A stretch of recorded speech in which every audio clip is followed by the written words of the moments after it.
पंचनामा की शुरुआत करेंगे इस वक्त की सबसे बड़ी खबर के साथ। जिन संजय राउत ने जोड़ तोड़कर उद्धव ठाकरे को मुख्यमंत्री बनवाया, अब उन्हीं संजय राउत की वजह से शिवसेना टूटने की कगार पर है।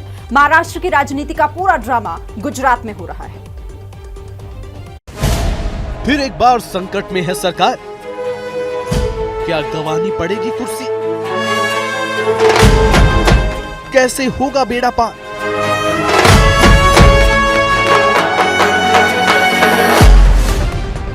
महाराष्ट्र की उद्धव सरकार एक बार फिर अग्नि परीक्षा में घिर गई है और इस संकट की घड़ी में केंद्र में है एकनाथ, जो अब नहीं है उद्धव के साथ। शिवसेना के बड़े नेता और उद्धव सरकार के मंत्री रहे एकनाथ शिंदे ने बड़ा झटका दे दिया है। दावा है कि शिवसेना के 29 और 5 निर्दलीय विधायकों के साथ गुजरात के सूरत में है। सूत्रों के मुताबिक शिंदे की नाराजगी की मुख्य वजह मंत्रालय में आदित्य ठाकरे का दखल है। सीएम ठाकरे से बातचीत नहीं होना और संजय राउत की दखलंदाजी है। शिंदे की बगावत पर शिवसेना भी सख्त रवैया अपनाए हुए है। शिवसेना ने एकनाथ शिंदे को विधायक दल के नेता के पद से हटा दिया है। वो मंसूबे लेकर अपने आप को किंग मेकर समझकर कुछ लोग जो काम कर रहे हैं वो सफल नहीं। विवाद के बाद शिंदे ने सोशल मीडिया पर बयान जारी करके खुद को बाला साहेब का सच्चा सिपाही बताते हुए कहा, कभी धोखा नहीं दूंगा। शिंदे के शक्ति प्रदर्शन से सरकार हिल गई है। दूसरी तरफ महाराष्ट्र पुलिस जबरन ले गए विधायकों की गुमशुदगी के एंगल से एक्शन की तैयारी कर रही है।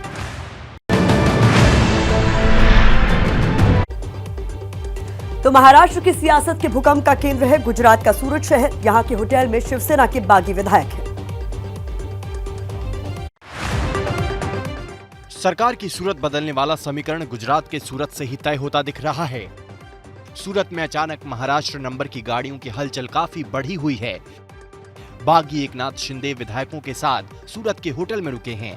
शिंदे को मनाने शिवसेना की तरफ से मिलिंद नावरेकर और रविंद्र पाठक को सूरत भेजा गया, जबकि फडणवीस के करीबी बीजेपी विधायक संजय कूटे की गाड़ी भी सूरत में ही नजर आई है। यहाँ सियासी गेम के साथ महाराष्ट्र का अंक गणित समझना जरूरी है। शिवसेना के 29 बागियों के पाला बदलने के बाद महाआघाड़ी के पास 123 विधायकों का समर्थन, जबकि बीजेपी के पास संख्या 148 हो जाएगी, जो कि बहुमत से ज्यादा है। खबर यह भी है कि शिंदे विधायकों के साथ सूरत से अहमदाबाद जाने वाले हैं, जहां उनकी मुलाकात अमित शाह, जेपी नड्डा और फडणवीस से हो सकती है।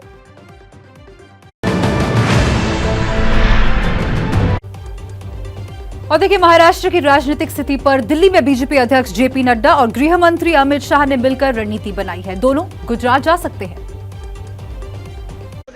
महाराष्ट्र में शिंदे की बगावत से सियासी भूचाल आया तो दिल्ली में भी सियासी हलचल तेज हो गई। बगावत की खबर के बाद गृह मंत्री और बीजेपी के चाणक्य अमित शाह इस सफेद कार में सवार होकर बीजेपी अध्यक्ष जेपी नड्डा से मुलाकात करने उनके घर पहुंचे।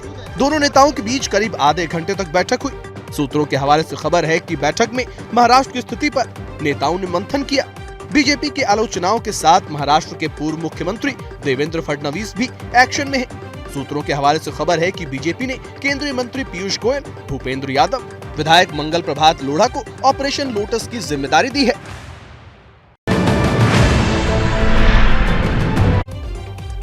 दरअसल महाराष्ट्र में बीजेपी के ऑपरेशन लोटस ने शिवसेना के खेमे में खलबली मचा दी है और इसके सूत्रधार महाराष्ट्र के पूर्व मुख्यमंत्री देवेंद्र फडणवीस हैं।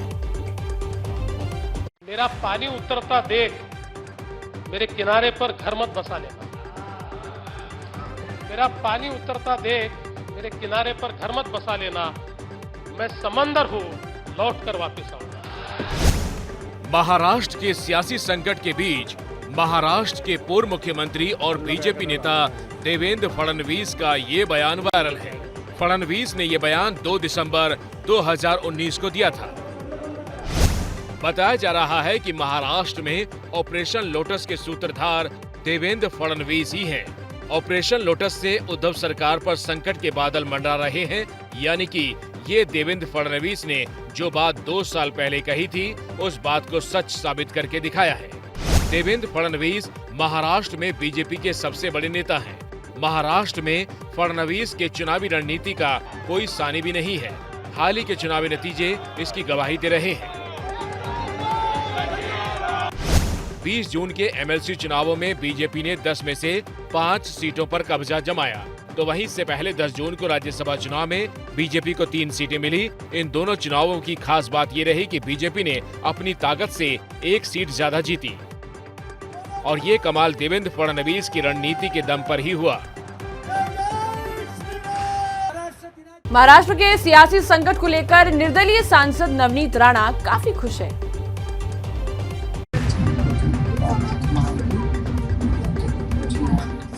महाराष्ट्र की निर्दलीय सांसद नवनीत राणा हवाई जहाज में बैठकर हनुमान चालीसा का पाठ कर रही हैं। महाराष्ट्र में मची सियासी हलचल के बीच नवनीत राणा दिल्ली के लिए रवाना तो हो गई, लेकिन निगाहें महाराष्ट्र की सियासी जमीन पर ही टिकी रही। सीएम उद्धव ठाकरे के घर के बाहर हनुमान चालीसा पाठ विवाद में जेल काट चुकी नवनीत राणा सरकार पर आए संकट से काफी खुश हैं। राज्य के राजनीतिक हालात को नवनीत राणा ने उद्धव सरकार के जाने का काउंटडाउन बता दिया। ऑपरेशन तो मुझे लगता है कि जो उनकी महाविकास अघाड़ी के विधायक वो खुद ही कर रहे हैं, क्योंकि वो अपने कर्तृत्वों से ही होगा। जो मुझे लगता है हमारे महाराष्ट्र में जो हो रहा है संकट मोचन सब ठीक करेंगे। विपक्ष ने यशवंत सिन्हा को राष्ट्रपति उम्मीदवार बनाया है। एनडीए उम्मीदवार पर फैसला अब से कुछ ही देर में कर सकता है। सूत्रों के मुताबिक उपराष्ट्रपति वेंकैया नायडू एनडीए के राष्ट्रपति उम्मीदवार हो सकते हैं। इसी को लेकर आज उपराष्ट्रपति वेंकैया नायडू के घर बीजेपी नेताओं का तांता लगा रहा। गृह मंत्री अमित शाह, बीजेपी अध्यक्ष जेपी नड्डा और रक्षा मंत्री राजनाथ सिंह ने उपराष्ट्रपति वेंकैया नायडू के घर जाकर मुलाकात की। बैठक जरूर हुई है वेंकैया नायडू से राजनाथ सिंह, अमित शाह और जेपी नड्डा की, लेकिन अभी तक आधिकारिक तौर पर इस पर कुछ नहीं कहा जा रहा है। लेकिन तीनों नेता यहां पहुंचे थे, कर्टसी कॉल बताया जा रहा है। और चूंकि ये बैठक इसलिए भी महत्वपूर्ण है क्योंकि आज शाम को 7 बजे बीजेपी पार्लियामेंट्री बोर्ड की बैठक होनी है, जिसमें यह माना जा रहा है कि बीजेपी जो एनडीए की तरफ से राष्ट्रपति पद के उम्मीदवार होंगे उस पर चर्चा हो सकती है और उस पर अंतिम मुहर लग सकती है।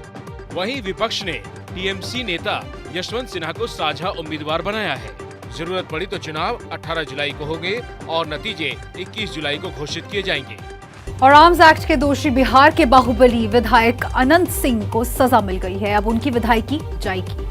AK-47 और हैंड ग्रेनेड केस में अनंत सिंह को 10 साल की सजा हुई है। इसी केस में अनंत सिंह करीब 2 साल से पटना की बेऊर जेल में सजा काट रहे हैं। MP MLA कोर्ट ने अनंत सिंह के नौकर को भी 10 साल की सजा सुनाई है। जिस भी ऑफेंस में है उसमें 10 साल की सजा दी गई और सारी सजाएं 7 साल चलेंगी। दोनों सेंटेंस पर स्टे होगा, हाईकोर्ट से मेंबरशिप नहीं जाएगी। निश्चित हाईकोर्ट जाएंगे। आरजेडी विधायक अनंत सिंह को AK-47 और ग्रेनेड मामले में MP MLA कोर्ट ने 10 साल की सजा सुनाई है और अब इसी के साथ अनंत सिंह की विधायकी भी जा सकती है। दरअसल लोकसभा और विधानसभा में ये प्रावधान है कि किसी भी सदस्य को 2 साल या उससे अधिक की सजा होती है तो उनकी सदस्यता खत्म कर दी जाती है और वो सांसद या विधायक पद के लिए अयोग्य माने जाते हैं। अनंत सिंह पटना के मोकामा से आरजेडी के विधायक हैं। 2019 में मोकामा के लदमा गांव में उनके घर से हथियार मिले। हथियारों में AK-47 के साथ 26 गोलियां, एक मैगजीन और हैंड ग्रेनेड मिले थे। और उत्तर प्रदेश में 2 सीटों के लिए उपचुनाव का प्रचार थम गया है, लेकिन इससे पहले आजम खान और केशव मौर्य भिड़ गए।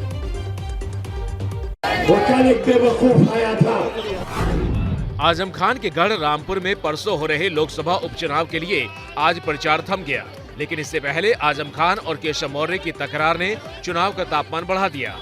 भगवान राम के अपमान का आरोप लगाते हुए आजम खान ने केशव मौर्य के लिए बेवकूफ शब्द का इस्तेमाल कर दिया, तो वहीं केशव मौर्य इसे हार की खींच बता रहे हैं।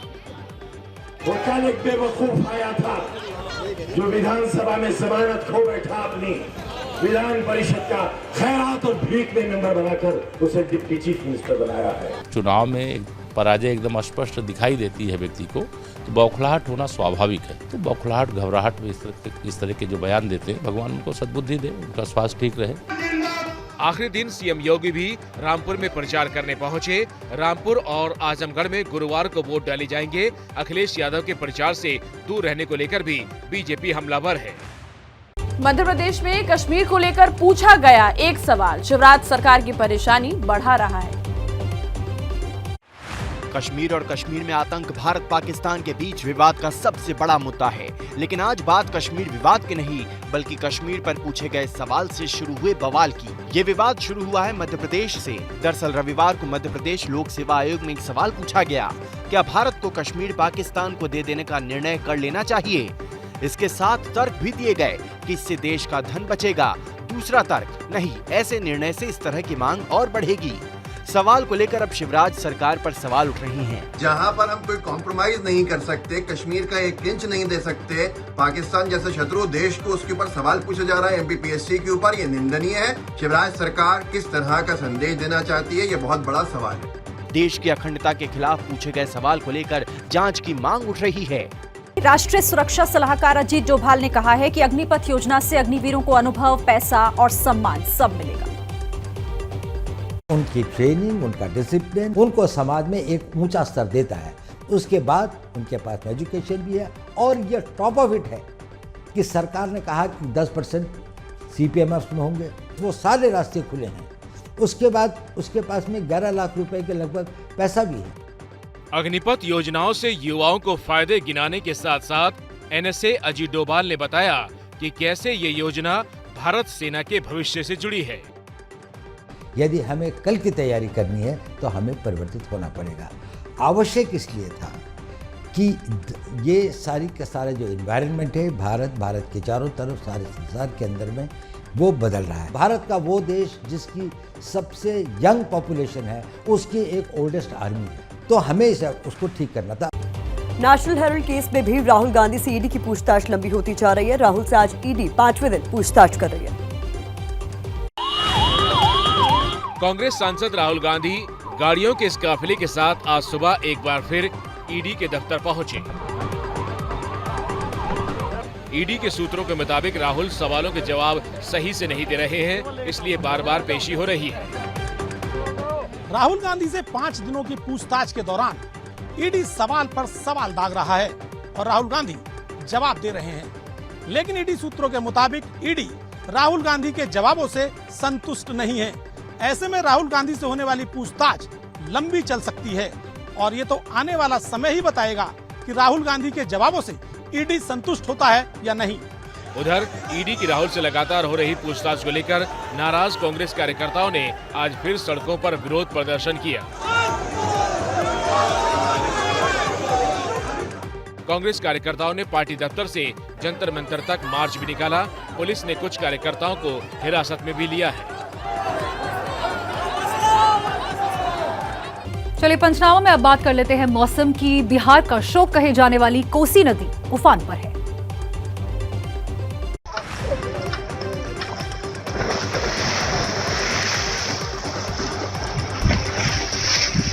बिहार में कोसी नदी ने कोहराम का ट्रेलर दिखाना शुरू कर दिया है। हर साल की तरह इस साल भी कोसी नदी के उफान से बिहार के तटीय इलाकों में कटाव और बाढ़ का काउंटडाउन शुरू हो गया। ये तस्वीरें सुपौल की हैं, जहां कटाव के बाद कई लोगों के घर कोसी में समा गए। जलस्तर बढ़ने से नदी का पानी अब खेतों को अपनी चपेट में ले रहा है। इससे पहले रविवार को भागलपुर में कोसी नदी के तेज बहाव में 1400 टन का निर्माणाधीन पुल का खंभा बह गया।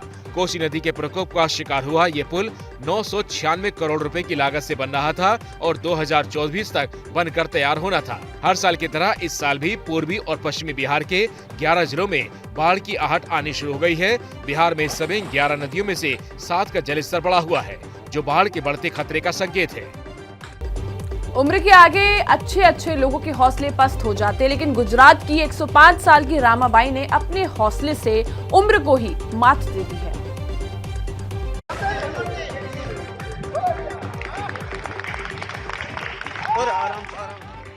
रेसिंग ट्रैक पर दौड़ लगाती ये 105 साल की रमाबाई है। उम्र का शतक पूरा कर चुकी रमाबाई अपने सपनों की रेस में उम्र को बाधा नहीं बनने दे रही। गुजरात के वडोदरा में आयोजित राष्ट्रीय ओपन मास्टर एथलेटिक्स चैंपियनशिप में 100 मीटर की रेस जीतकर रमाबाई ने अपने नाम रिकॉर्ड बनाया है। जिस चैंपियनशिप में रमाबाई जीती हैं, उसमें वो अकेली प्रतिभागी थी, क्योंकि इस प्रतियोगिता में 85 साल से ज्यादा के लोग ही भाग लेते हैं और रेस में 85 साल से ऊपर का कोई प्रतियोगी नहीं था।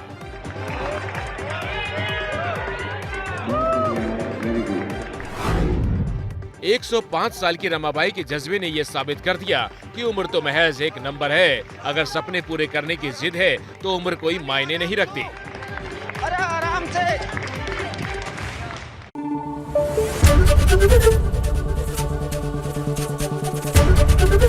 एबीपी न्यूज आपको रखे आगे।